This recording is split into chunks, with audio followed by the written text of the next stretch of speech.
ल नमस्कार। मलाई हेरेर बस्नुहुने सम्पूर्ण दर्शकबिनलाई नमस्कार। आज चाहिँ मैले तपाईहरुलाई D1 भिजा भनेको के हो, D1 भिजा प्रोसेसिङ टाइम कति हो र D1 भिजा चाहिँ डिले हुनुको कारण के हो त भनेर जानकारी गराउँछु। पोर्चुगलमा D1 भिजा भन्ने बित्तिकै D1 भिजा वर्किङ भिजा हो, जुन वर्किङको लागि मात्रै सबमिट गरेको पेपरलाई एप्रुभल गरेर उनीहरूलाई चाहिँ वर्क पर्मिट दिने भिजा चाहिँ वर्क पर्मिट। र पोर्चुगलमा आइसकेपछि त्यो मान्छे चाहिँ लिगल्ली रूपमा यहाँको बासिन्दा भयो, त्यसलाई आइमाले चाहिँ जसरी पनि कार्ड दिनुपर्छ भनेर एउटा निवेदन पेश गरिसकेपछि उनीहरूले चाहिँ वर्क पर्मिट र वर्क कन्ट्र्याक्ट पाएपछि लागिने भिजा चाहिँ D1 भिजा हो। जुन D1 भिजाको डेट भनेको प्रोसेसिङ टाइम भनेको चाहिँ 1 to 3 मन्थ हो खासमा, हैन। यसमा चाहिँ 13 to 19 डेज हुन्छ। यसको प्रोसेसिङ टाइम भनेको चाहिँ त्यति हुन्छ।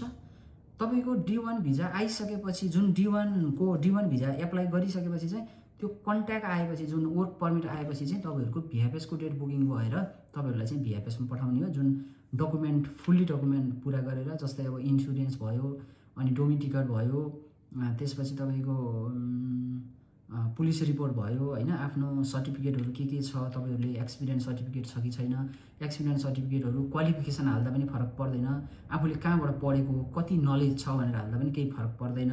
र यहाँबाट जति पनि पेपर पठाउँछ त्यो पेपरहरुलाई चाहिँ डाउनलोड गरेर तपाईहरुले फोटोकपी गरेर त्यो लगेर स्टिच गरेर पुरै डकुमेन्टहरु चाहिँ पर्टफोलियो रूपमा तपाईको साइन, जुन पासपोर्टमा साइन छ, जुन पासपोर्टको अगाडि पेजमा तपाईहरुले साइन गर्नुहुन्छ नि, त्यो sign A to Z sign गरेर मात्र तपाईहरुले डकुमेन्ट बुझाउनु होला।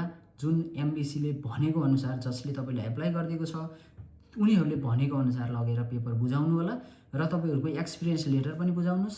र त्यहाँ चाहिँ भन्छ एक्सपिरियन्स लेटर पर्दैन, यताउता भनिन्छ, तर आफ्नो सेफको लागि आफै जिम्मेवारी हुनु होला। र यहाँबाट चाहिँ कुन एकोमोडेसन कहाँनिर तपाईलाई पिकअप गर्छ, कसले पठाएको हो, कसको एड्रेसमा जाँदै हुनुहुन्छ भनेर सबै जानकारी लिएर मात्रै VFS मा गएर पेपर बुझाउनु होला। र VFS मा जानुभन्दा अगाडि के गर्ने भन्दाखेरि चाहिँ VFS मा जानुभन्दा अगाडि तपाईले पाएको वर्क पर्मिट, इन केस तपाईलाई कुनै एजेन्टहरुले गएर तपाईलाई हुँ दुबई के रे यो दिल्लीमै लगेर दिन्छु, दिल्लीमै आएर भेट्छु भन्यो भने, इन केस तपाईहरु कन्फ्युज हुनुहुन्छ भने जानुस्, कन्फ्युज नहुनु होला। कुनैले तपाईलाई पठाउँदैन, किनभने त्यो जुन एजेन्टले चाहिँ अरूलाई पे गरेको हुँदैन, त्यो पेको आधारमा पठाउने उनीहरूले, हैन।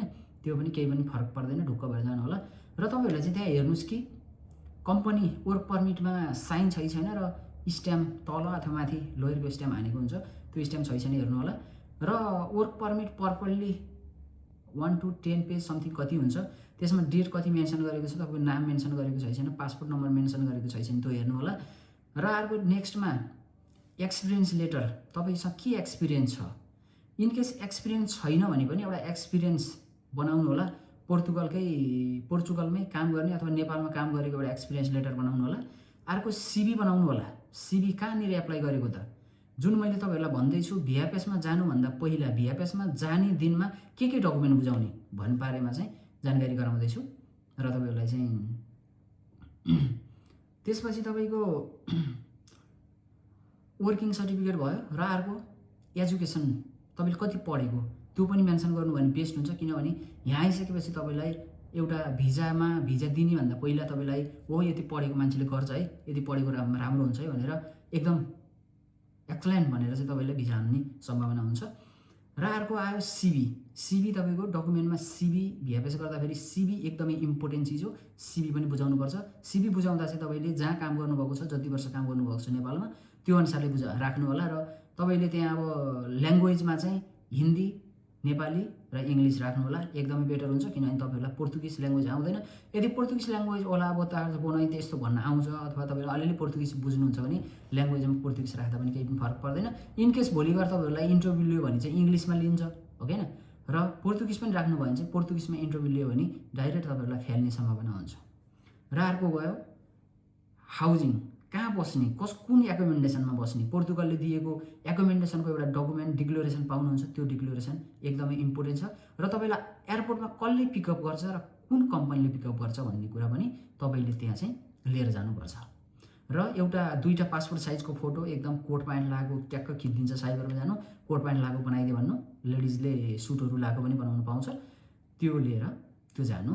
त्यसपछि क्यास पैसा कति लाग्छ भिआइपिएसमा बुझाउने, क्यास पैसा लिएर जानु होला। त्यहाँनिर एटिएम हुँदैन, मेसिन हुँदैन, क्यासमा दिन्छ, क्यास पैसा लिनु र पे गरेको बिल पनि माग्नु होला। पे गरेको बिल आफूले बगैँचाले माग्न पाउँछ र पे गरेको बिल तपाईँले त्यहाँनिर सबमिट गर्दाखेरि कुनै पनि बिल पाउनु भएन भने चाहिँ तपाईँहरूले रिक्वेस्ट गरेर बिल लिनु होला, एकदमै इम्पोर्टेन्ट हुन्छ त्यो चाहिँ। किनभने भोलि तपाईँले पासपोर्ट रिसिभ गर्दाखेरि त्यो बिलको आधारमा तपाईँलाई पासपोर्ट रिसिभ गर्ने हो।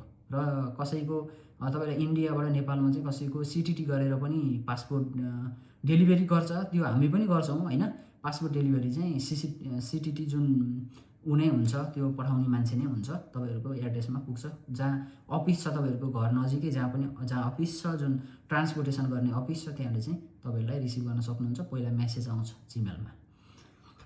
यो भयो भिआइपिएसमा डकुमेन्ट कसरी गर्ने, के गर्ने भनेर। त्यसपछि आफ्नो सेफ्टी, जुन भिआइपिएसमा जाँदाखेरि चाहिँ यस्तो भएर कहिले ननाइकन गनाएर नजानु होला, दारी सारी काटेर कपाल चिटिक्क बनाएर होइन। किनभने त्यहाँ तपाईँहरूको आई स्क्यानिङ हुन्छ, त्यहाँ स्क्यानिङमा चाहिँ तपाईँको पासपोर्टको फोटो र तपाईँको फोटो त म्याचुर गर्न पऱ्यो। त्यसपछि लेडिजहरूले स्पेसलमा मुन्द्रा नलाउँदा पनि राम्रो बेटर हुन्छ, किनभने त्यहाँभित्र मुन्द्रा यो जुन यहाँको बाला खोल्न सक्छ, सिक्री खोलेर त्यो स्क्यानिङ गर्न सक्छ होइन, त्यो गर्छ त्यस्तो। त्यो चाहिँ विचार गर्नु होला लेडिजहरूलाई। अनि कपाल टक्क पालेर के अरे बाँध्नु होला, पछाडि खुल्ला नछोड्नु होला कपाल, किनभने खुल्ला छोड्नु भयो भने तपाईँको सिबीको र त्यो पासपोर्टको चाहिँ फोटो म्याच गरेन भने तपाईँहरूको भिजा रिजेक्ट हुनसक्छ, सम्भावना। यो भयो तपाईँहरूको भिआइपिएसमा जाँदाखेरि निर्धक्क भएर नैदै गरेर आनन्दले चिटिक्क भएर जानु बेस्ट तपाईँहरूको लागि है त। अनि अर्को कुरा चाहिँ अब प्रोसेसिङ टाइम भनेको 13 देखि 19 डेज तपाईँलाई भनिसकेँ मैले होइन। अर्को एराइभ इन पोर्चुगल पोस्ट भिजा भनेको छ, यो भएन। अब इनकेस तपाईँहरूलाई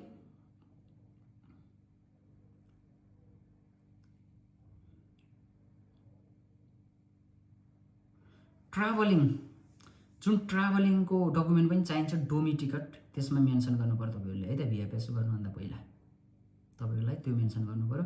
भिडियो राम्रोसँग सुन्नु, बुझ्नुहुन्छ, मैले काहीँ मिस्टेक पनि गरेको छु होला, त्यसको लागि आइएम सो सरी। र अर्को कुरा चाहिँ भिजा रिजेक्ट हुने सम्भावना के हो त भन्नुहुन्छ भने चाहिँ भिजा रिजेक्ट के केले हुन्छ भन्दा स्पेसल्ली वर्क परमिट सही भए पनि भिजा रिजेक्ट हुन्छ। किनभने तपाईँको भिजा तपाईँलाई पेपरमा, अनि मैले अर्को कुरा के भन्न बिर्सेँ भने तपाईँले जुन पेपर आफ्नो मर्जीले जुन पेपर चाहिँ एमबिसीले दिएर बनाउनु भएको छ नि, त्यो पेपरको लास्टमा तपाईँको साइन चाहिन्छ।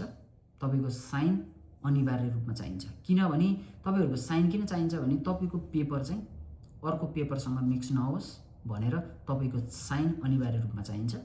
तपाईँले साइन गर्दाखेरि चाहिँ पासपोर्टमा रहेको साइन सिग्नेचर, पासपोर्टमा सिग्नेचर भएको सिग्नेचर सेम सिग्नेचर गर्नुभयो भने बेस्ट हुन्छ, किनभने मान्छे पहिचान गर्नको लागि गाह्रो पर्दैन है। त्यसरी तपाईँहरू भिआइपिएस दिन जानु होला। सबैलाई शुभकामना। र भिआइपिएस दिन जाँदाखेरि आफ्नो तयारीमा जानु होला, किनभने पोर्चुगलले भिजा दिनलाई एकदम सजिलो छ, तर आइमाले तपाईँहरूलाई एक्सेप्ट गरेर भिजा दियो भने बेस्ट हुन्छ पोर्चुगलको लागि। सबैजनालाई वेलकम र बी केयरफुल भिआइपिएस जानुभन्दा पहिला। र रिजेक्ट हुने सम्भावना नि सुनिहाल्नु होला। रिजेक्ट हुने सम्भावना के हो भने तपाईँले बनाउनु भएको इन्सुरेन्समा कुनै पनि डकुमेन्टमा तपाईँको साइन छैन, इन्सुरेन्समा साइन छैन, सर्टिफिकेटमा साइन छैन, सेम साइन पासपोर्टको जस्तो छैन, र हाउजिङ छैन। हाउजिङबाट उता गएर तपाईँलाई एकोमोडेसनमा कसले लिन आउँछ, पिकअप ड्रपिङ कसले गर्छ भनेर कुनै पनि लिस्टमा तपाईँहरूको साइन छैन। र यहाँबाट जुन तपाईँहरूलाई डकुमेन्ट पठाउँदाखेरि चाहिँ त्यो डकुमेन्ट पठाउनेको नाम र साइन आइडी नम्बर छैन भने र रेसिडेन्सी कार्डको फोटो छैन भने 100% सम्झिनु तपाईँको भिजा रिजेक्ट हुन्छ, भिजा आउँदैन। र आजसम्म कति मान्छेहरू 55 दिन 50 दिन पनि वेट गर्नुभएको छ र कसैको भिजा दिएको छ, कसैको दिएको छैन। तपाईँले भिजा पाउने प्रोसेसिङ भनेको 10 देखि 15 दिनभित्रमा नर्मल्ली रूपमा पोर्चुगलले भिजा दिन्छ। D1 भिजाको 100% हो, यसमा दुई मत छैन। र त्यहाँभन्दा माथि लङ लाग्यो भने चाहिँ डकुमेन्ट दिँदाखेरि बी केयरफुल, सबैले बी केयरफुल गरिदिनु होला। किनभने किनभने एउटा मिस्टेकले तपाईँको धेरै ठुलो क्षति हुनसक्छ। त्यसैले नमस्कार, पोर्चुगल कान्छो अथवा कान्छोलाई माया गरिदिनु र पन्त भ्लगलाई सेयर गरिदिनु होला। यस्तै यस्तै भिडियोहरू लिएर आउनेछु। तपाईँहरूको साथ र सपोर्ट चाहिएको छ। साथ र सपोर्ट दिनुभयो भने मेरो लागि बेस्ट हुन्छ र तपाईँहरूको लागि पनि बेस्ट हुन्छ। धन्यवाद।